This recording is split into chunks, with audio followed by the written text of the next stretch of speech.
untung baik dan yang mana untung jahat itu? Yang mana untung baik, yang mana untung jahat?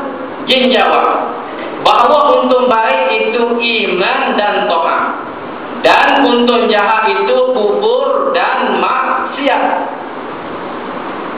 Bahawa untung baik itu iman dan taat, dan untung jahat itu kufur dan maksiat. Dalam apa nama ni kita belajar minggu lepas, rukun iman. Nak tanya pula, rukun iman terbagi pada berapa? 2. Yang pertama mujmal, dan yang kedua mufassal. Kalau mujmal ni cara reka, kalau dia cara reka, iaitu amantu billah wa bima qala Allah. Percaya aku pada Allah dan percaya aku pada apa yang difirmankan oleh Allah. Yang kedua, amantu bir rasul wa bima qala rasul. Percaya aku pada rasul dan aku percaya dengan apa yang disabdakan oleh rasul. Itu yang panggil rukun iman yang mujmal. Yang kedua, rukun iman yang mufassil satu persatu secara rinci. Ada berapa? Ada berapa ni? Ada 6. Yang pertama, percaya pada Allah. Kedua, malaikat. Tiga, kitab. Keempat, rasul. Kelima, hari akhirat. Yang keenam, qada dan qadar daripada Allah Subhanahu wa taala. Ataupun untuk baik dan untuk jahat daripada Allah Subhanahu wa taala. Dan ada banyak-banyak benar tu. Pengajar kita ni dia nampak tu. Percaya kepada Allah, ini mudah nak urang. Mudah nak urang. Percaya kepada malaikat, ini mudah nak urang. Boleh banyak bakal ni malaikat. Ingat bakal malaikat 10 ingat ada?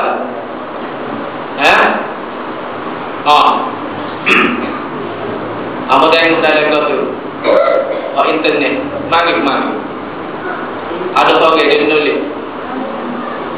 Apa sah? Dia tulis apa?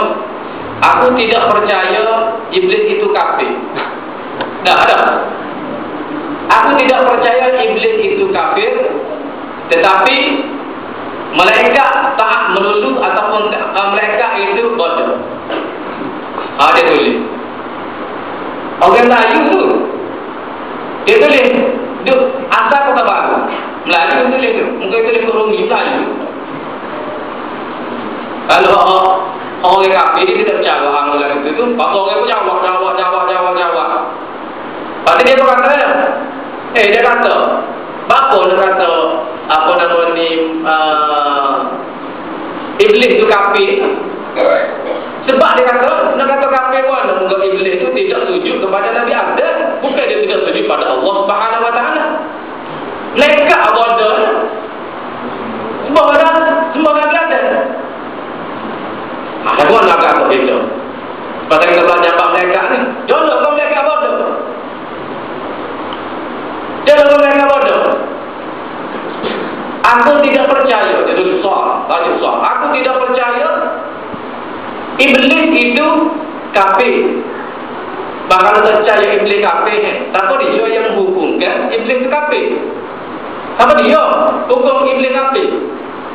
Allah kita ni kok. Apa tanya kepala ni? Perkata iblis kafir.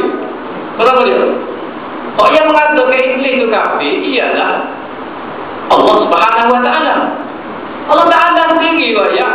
Wa kana minal kafirin. Allah Taala sendiri ya. Iblis ni kafir. Wa in qulna lil malaikati isjudu li Adam fasajadu illa iblis aba wastakbara wa kana minal kafirin. Tuhan sendiri ya kafir. Tiba-tiba dia kata aku tidak percaya iblis itu kafir. Nyatanya dia kata malaikat itu tak melulu. Betul ayat yang mau tengok ada. Pasal ibu bodoh dia kata. Bukan bodoh. Malaikat itu jadi hamba yang sangat taat pada Allah Subhanahu wa taala. Sebagaimana nama yang minggu lepas. Malaikat yang kerja dia kita kata Jibril, Mikail, Israfil. Kerja dia meniup sangkakala. Itulah trumpet sunnah tadi. Pasal ni kita apa tadi? Mengkelamat hari kiamat. Buat apa? Duk mulut dah. Trumpet dia tu. Kalau ada orang dia cotik dia niup kan. Main-main. Duk mulut dah. Nanti tunggu saya kata, siapa jadilah kiamat. Bila berlaku, wallahu a'lam, tak tahu. Tapi alamat-alamat tu sudah ada memang. Banyak dah alamat kiamat, banyak. Orang video ayat kawan tu memang banyak dah zahir. Alamat kecil dan juga alamat besar. Kena ingat. Bila bagaimana tu kiamat kecil tu berlaku tak mau. Kiamat kecil ni mati. Kiamat kecil ni mati. Tak ada berlaku kiamat tu mati tu tak mati juga. Hari ni ada orang mati tu. Ada. Oh enggak ada yang kita mari banyak-banyak. Dia tu ada ni. Kamu dah mati tu, nak banyak-banyak tu. Tengok dia lama lagi. Bagi tak ada orang mari tak ada. Stop orang tak mari kita pun duduk congok atas kursi. Jadi kau atas kursi ya, bukan kita kau atas lembek kau betul. Jadi kau atas kursi apa memang. Jadi kau kabar-kabar nak perlu tengok. Telefon pun kamu sama-sama tutup. Minta maaf lah kalau orang telefon kamu tak akak tu kan. Benarnya kamu tutup sorga.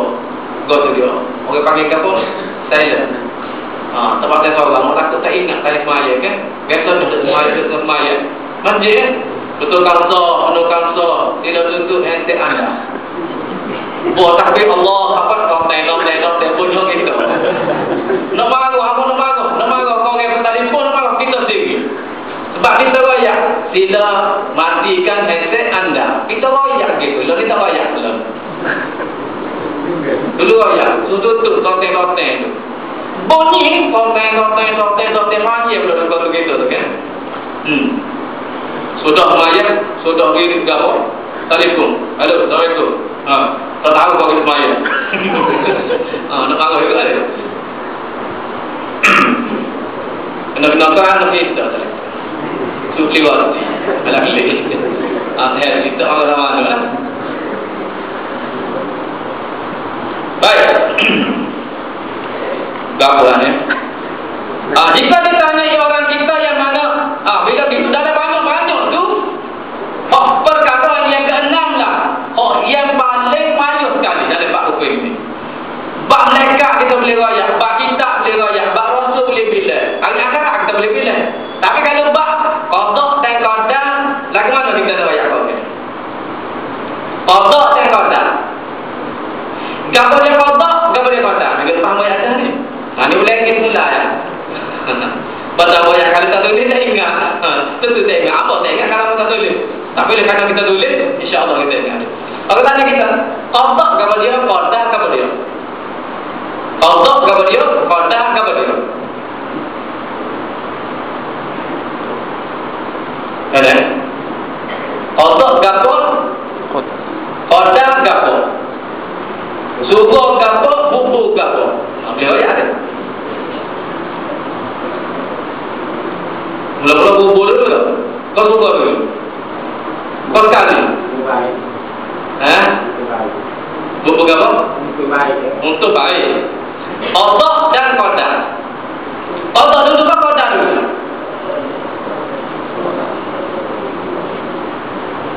Qada dulu ke qadar dulu? Banyak orang yang qada dulu ke qadar dulu. Kau tak tahu qadar, tak tahu. Kalau tahu, kalau dia qadar, kalau dia senang kita ayatnya. Jadi tak tahu. Baik. Qada benda berlaku. Itu dipanggil qada. Luar-luar qada tu head. Tak maknanya ketentuan Tuhan, maka Allah Taala menentukan jadi. Benda yang berlaku itu dipanggil qada Allah Taala. Qada ni pelaksanaan Tuhan. Dalam perancangan Tuhan, di ilmu Allah Subhanahu wa taala dan pada iradah kudrat Allah Taala itu dipanggil qadar Allah Taala. Jadi kalau ada itu kawan dulu. Qadar dulu ke qada dulu? Kawan dulu. Ni kita belajar bahasa kita dah. Kita sebut dah qada. Tapi kamu dia qada. Ya banyak kita sebut ni kita tahu. Sebut kata usaha ikhtiar. Usaha dengan ikhtiar. Planning ikhtiar dan planning ikhtiar. Usaha gapo ikhtiar gapo. Ada kata orang lo usaha dengan ikhtiar. Usaha lain, ikhtiar lain. Usaha ni dalam bahasa Arab dipanggil kasar. Ikhtiar pilihan. Ikhtiar ni kita kata ikhtiar ni ialah kita minum air, kita pergi kedai lah. Kita pergi kedai banyak ikhtiar. Ikhtiar ni banyak ikhtiar. Radis, apa lagi? Kopi jatan, apa lagi? Tukar ali, Temo, ada Temo. Orang minum tak ada. Ada kan Temo? Itu dia panggil ikhtiar. Maka dari banyak-banyak tu kita pun pilih. Kita kata mai radis cawan. Itu ikhtiar kita. Kita telah memilih dari banyak-banyak tu. Itu ikhtiar kita ialah radis. Apa tu? Bila kita ada, kita ikhtiar sesuatu, maka kita pun berusaha. Usaha tu dipanggil kasar. Kasar ni usaha kita. Ikhtiar tu pilih. Itu dia. Kita pilih sesuatu, kita nak pergi bomo. Kita kata, dalam geng kita pun kata, aku ni sakit, aku nak pergi bomo, atau kita nak pergi klan ni. Itu dia panggil satu ikhtiar, satu pilihan. Kalau kita bomo tu bomo mana? Kalau nak pergi nguruk mana? Kita betul lalu. Untuk nguruknya namanya, engkau nguruk sini. Untuk nguruk lama tak tengok. Bawi. Tak ada. Ramai-ramai. Untuk nguruk. Kalau sudah ada, bawi ada, beri apa gitu? Semen. Ramai nguruk. Maka kita pilih bawi sebagai orang yang kita pilih untuk jadi tukang urut kita. Itu dia panggil ikhtiar. Usaha tu kita kan riba kita naik motor, kita naik kereta pergi. Itu dia panggil satu usaha untuk pergi tempat yang kita telah pilih. Yang tu kita pilih pergi nguruk rumah Pak Wi, kita pilih dah lepas waktu isyak. Itu dia panggil ikhtiar.